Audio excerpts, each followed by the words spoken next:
How does We Came as Romans, like, what's the general way that you guys pretty much come up with your writing process, your jamming process, and then your final recording process when everything that you do prior comes down to the final recording process? Typically, it's our songwriter, guitar player, and comes up with a basic idea. I lay down drums on top, and then the rest of the band will, at that point, have their ideas. Sometimes that's takes longer than. Sometimes it's just, oh, this is a great song, cool, let's go. Yeah. Sometimes it's this needs work, and sometimes the wrestle is so strong that you might just ditch the song completely. I feel like most bands have like a main songwriter in the band, one of the two guitar players usually. Basically, yeah.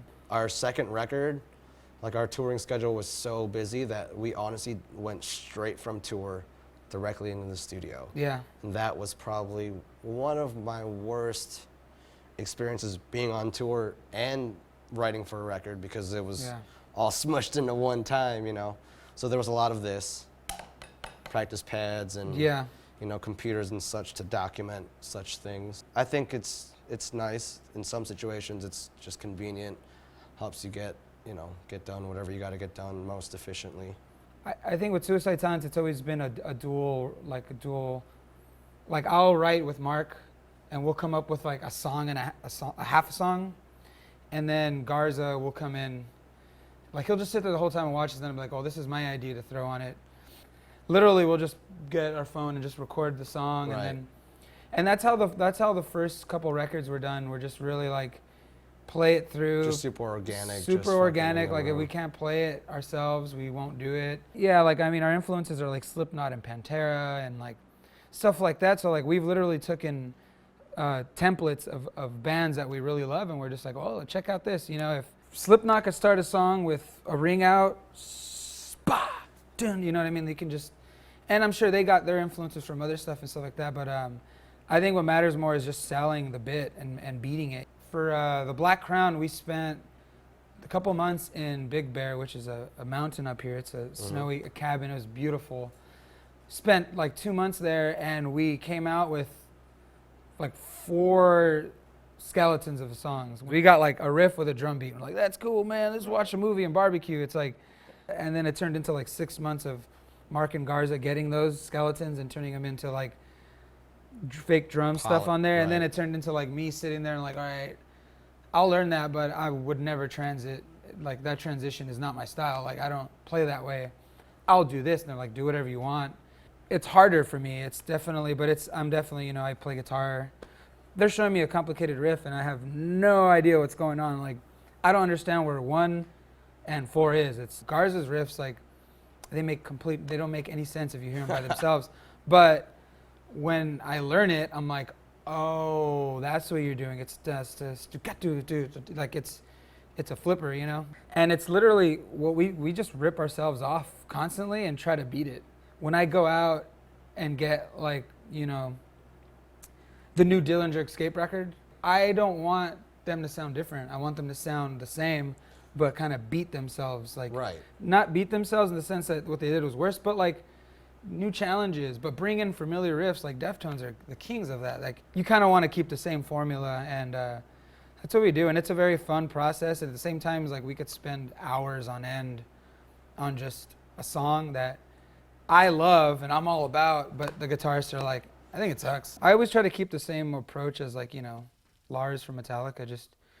I'm a pain in the ass to be in the studio with. I complain, I cry. I say I can't do it, but it's the challenge, There's so many times I've pulled my hair out, and then years after that, people are just like, that's my favorite song, my favorite album, and it's just like, only time really tells. It's just a matter of whatever you do it the best you can, because it's going to be there for the rest of your life and your kid's life, Doing our last record, our producer stressed the very first day, just, if you guys start stressing out, if you start to get worried, just trust the chaos.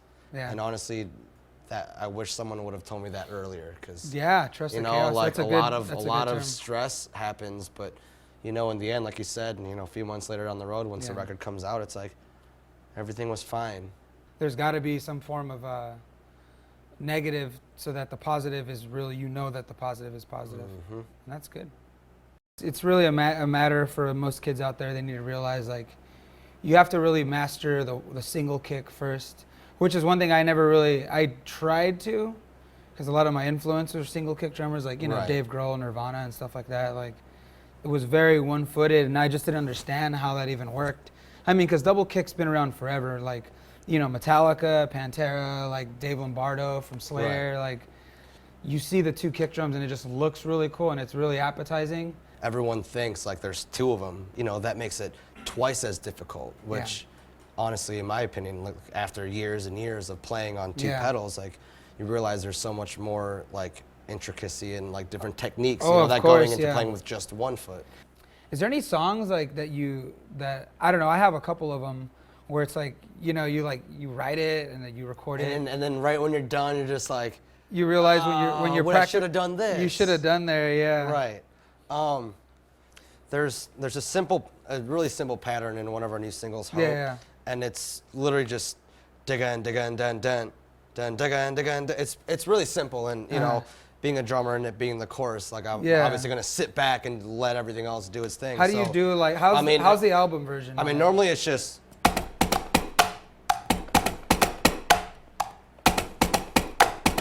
But like instead of that, like the reason I thought of it, I was just jamming at the practice space and just took away my left foot, and I figured you can just play.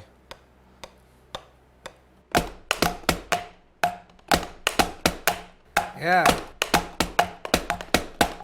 It's just, it's the same pattern, but it's instead of like.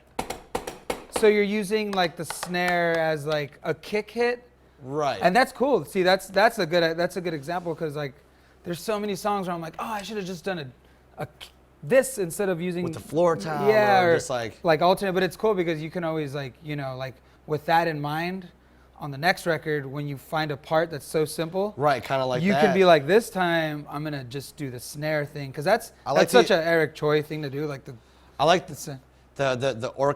That's the word I like to use. When most people ask me, like, so you use like all this, like whether it's my splashes or whatever other symbols, and I just see it as, you know, like there's all your voices, and you orchestrate through your voices. You know what I mean? Like setting them off at the right time. You guys have that one song, dun dun da da da da dun dun da da da da. Wake Up. I feel like that's the first breakdown blast beat. We call them blast downs. Blast downs. And it started off that's with it's just when it's just like you're basically blasting through a breakdown, and you know, you have to really be hitting you got to be blasting the whole time at full velocity. Like, you would think I'm going like 1 and 2, and I'm in my head, all I'm going is like, I'm don't mess it up. Yeah, dude, it's like it's there. We call them blast downs. That's one of my, I guess, most important parts of being a drummer. And it's a challenge. You got to challenge yourself every time. Like, you just take a simple pattern, like this is something I just like made up, like. But like I randomly I was sitting there and I was like, what if every time I hit something, I switch? Yeah. So it became. Yeah. And it's funny, like you just take a pattern and you orchestrate it like that, and just focus on just the accents. Yeah. Yeah.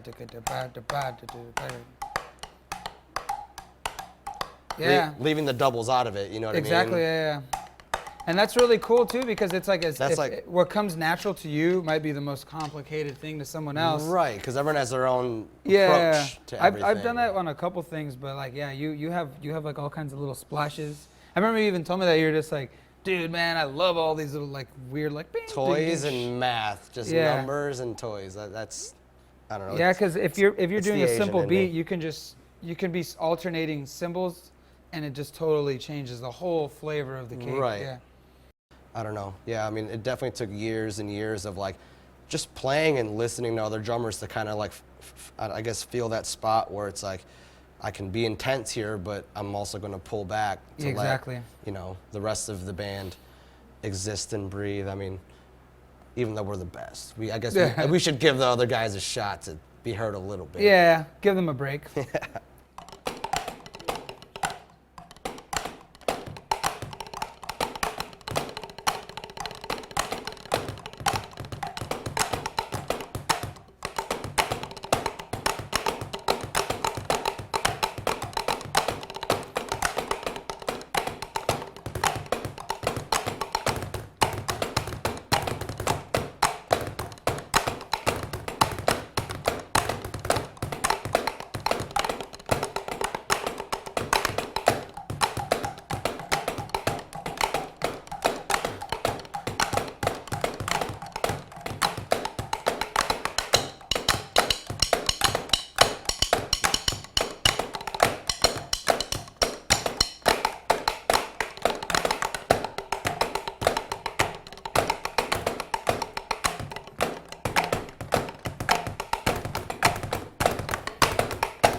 That was weird. Yeah.